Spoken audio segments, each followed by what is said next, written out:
भगत सिंह भारतीय स्वतंत्रता संग्राम के सबसे प्रमुख और क्रांतिकारी स्वतंत्रता सेनानियों में से एक थे। उनका जीवन और बलिदान भारत के इतिहास में स्वर्णिम अक्षरों में अंकित है। उनका साहस, बलिदान और दृढ़ता आज भी भारतीय युवाओं को प्रेरणा देती है। भगत सिंह का पूरा जीवन देश की आज़ादी के लिए समर्पित रहा और उनका योगदान अमूल्य रहा है। भगत सिंह का जन्म 28 सितंबर 1907 को पंजाब के बनगा गांव, अब पाकिस्तान में हुआ था। उनका परिवार सिख समुदाय से था, जो देशभक्ति और स्वतंत्रता संग्राम के लिए समर्पित था। उनके पिता सरदार किशन सिंह और चाचा सरदार अजीत सिंह दोनों ही स्वतंत्रता सेनानी थे और अंग्रेजों के खिलाफ कई आंदोलनों में शामिल थे। बचपन से ही भगत सिंह को देशभक्ति का पाठ सिखाया गया और उनके अंदर बचपन से ही अंग्रेजों के खिलाफ संघर्ष का जुनून पनपने लगा। भगत सिंह का बचपन गांव में बीता और वे शुरुआत से ही एक अत्यंत तेजस्वी बालक थे। वे अपनी पढ़ाई के साथ साथ देश की आज़ादी के लिए हो रहे आंदोलनों में भी रुचि रखते थे। उनका परिवार महात्मा गांधी द्वारा चलाए जा रहे असहयोग आंदोलन का समर्थक था और उन्होंने अपनी प्रारंभिक शिक्षा में ही यह समझ लिया था कि अंग्रेजी शासन के खिलाफ संघर्ष ही भारत को आज़ाद कर सकता है। भगत सिंह ने लाहौर के नेशनल कॉलेज से अपनी उच्च शिक्षा प्राप्त की। हालांकि उनके अध्ययन का मुख्य उद्देश्य सिर्फ शैक्षणिक ज्ञान अर्जित करना नहीं था, बल्कि वे अपने देश की सेवा के लिए खुद को तैयार कर रहे थे। कॉलेज के दिनों में ही वे क्रांतिकारी विचारधारा से प्रभावित हो गए और उन्होंने देश के आज़ादी के संघर्ष में पूरी तरह से शामिल होने का निर्णय लिया। जल्द ही Bhagat Singh Hindustan Republican Association (HRA) से जुड़ गए, जो क्रांतिकारी संगठन था और भारत को अंग्रेजों से मुक्त कराने के लिए सशस्त्र संघर्ष की वकालत करता था। 1928 में इस संगठन का नाम बदलकर Hindustan socialist Republican association (HSRA) कर दिया गया, जिसका उद्देश्य भारत को न केवल अंग्रेजों से स्वतंत्र कराना था, बल्कि एक समाजवादी व्यवस्था की स्थापना भी करना था। भगत सिंह के जीवन का एक महत्वपूर्ण मोड़ 1928 में आया, जब साइमन कमीशन के विरोध के दौरान लाला लाजपत राय पर अंग्रेजी पुलिस ने लाठियों से हमला किया। इस हमले में लाला लाजपत राय गंभीर रूप से घायल हो गए और बाद में उनकी मृत्यु हो गई।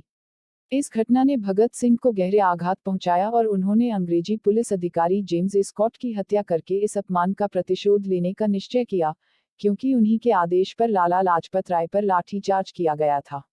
हालांकि गलती से स्कॉट की बजाय सहायक पुलिस अधीक्षक जॉन सॉन्डर्स की हत्या हो गई। इसके बाद भगत सिंह फरार हो गए। भगत सिंह का सबसे चर्चित और ऐतिहासिक कदम 8 अप्रैल 1929 को आया, जब उन्होंने और उनके साथी बटुकेश्वर दत्त ने दिल्ली की केंद्रीय असेंबली में बम फेंका। इस बम का उद्देश्य किसी की हत्या करना नहीं था, बल्कि अंग्रेजी शासन को एक चेतावनी देना था। भगत सिंह और उनके साथियों ने बम फेंकने के बाद इनकलाब जिंदाबाद और साम्राज्यवाद का नाश हो के नारे लगाए और खुद को पुलिस के हवाले कर दिया। उन्होंने अपनी गिरफ्तारी को भी एक हथियार की तरह इस्तेमाल किया और जेल से ही अपना संदेश पूरे देश में फैलाया। जेल में रहते हुए भगत सिंह ने अपने विचारों को और भी स्पष्ट किया। वे अंग्रेजी शासन के खिलाफ अपनी आवाज को बुलंद करते रहे और उन्होंने जेल में भी राजनीतिक बंदियों के साथ किए जा रहे भेदभाव के खिलाफ भूख हड़ताल की। भगत सिंह ने 64 दिनों तक भूख हड़ताल की, जिससे पूरे देश में उनकी लोकप्रियता और भी बढ़ गई। भगत सिंह ने अदालत में अपनी विचारधारा को खुलकर प्रस्तुत किया।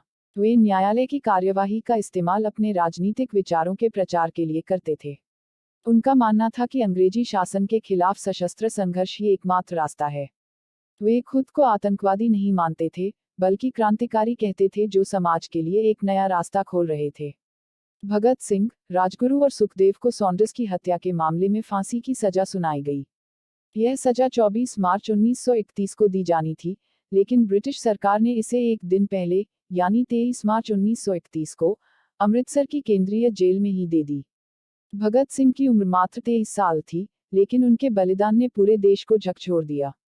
भगत सिंह, राजगुरु और सुखदेव को वीरता और बलिदान का प्रतीक माना गया और उनकी शहादत ने भारतीय स्वतंत्रता संग्राम को एक नई ऊर्जा और दिशा दी। उनकी मौत के बाद भी देश भर में उनके नाम का गुणगान होता रहा और उनका नाम स्वतंत्रता संग्राम के इतिहास में अमर हो गया। भगत सिंह केवल एक क्रांतिकारी नहीं थे, बल्कि वे एक गहरे विचारक भी थे। वे समाजवाद और साम्यवाद से प्रभावित थे और मानते थे कि भारत की स्वतंत्रता केवल अंग्रेजों से मुक्ति प्राप्त करने तक सीमित नहीं होनी चाहिए, बल्कि एक सामाजिक, आर्थिक और राजनीतिक परिवर्तन की भी आवश्यकता है। उन्होंने शोषण मुक्त समाज की कल्पना की, जहां हर व्यक्ति को समान अधिकार और अवसर मिलें। भगत सिंह ने अपने लेखों और भाषणों के माध्यम से भारतीय समाज के विभिन्न मुद्दों पर चर्चा की। उन्होंने धर्म, राजनीति और समाज के कई महत्वपूर्ण विषयों पर अपनी राय दी। भगत सिंह नास्तिक थे और उनका मानना था कि धर्म का अंधविश्वास व्यक्ति को कमजोर बनाता है। उन्होंने मैं नास्तिक क्यों हूं शीर्षक से एक प्रसिद्ध लेख लिखा, जिसमें उन्होंने अपनी नास्तिकता के कारणों को विस्तार किया। भगत सिंह का जीवन और उनकी विचारधारा आज भी भारतीय युवाओं के लिए प्रेरणा का स्रोत है।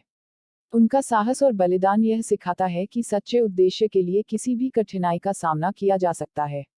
उन्होंने अपनी जान की परवाह किए बिना देश की स्वतंत्रता के लिए अपना सब कुछ न्योछावर कर दिया। भगत सिंह के जीवन ने यह संदेश दिया कि स्वतंत्रता केवल एक राजनीतिक परिवर्तन नहीं है, बल्कि एक व्यापक सामाजिक और आर्थिक सुधार का माध्यम है। आज भी भारत में भगत सिंह को एक नायक के रूप में देखा जाता है।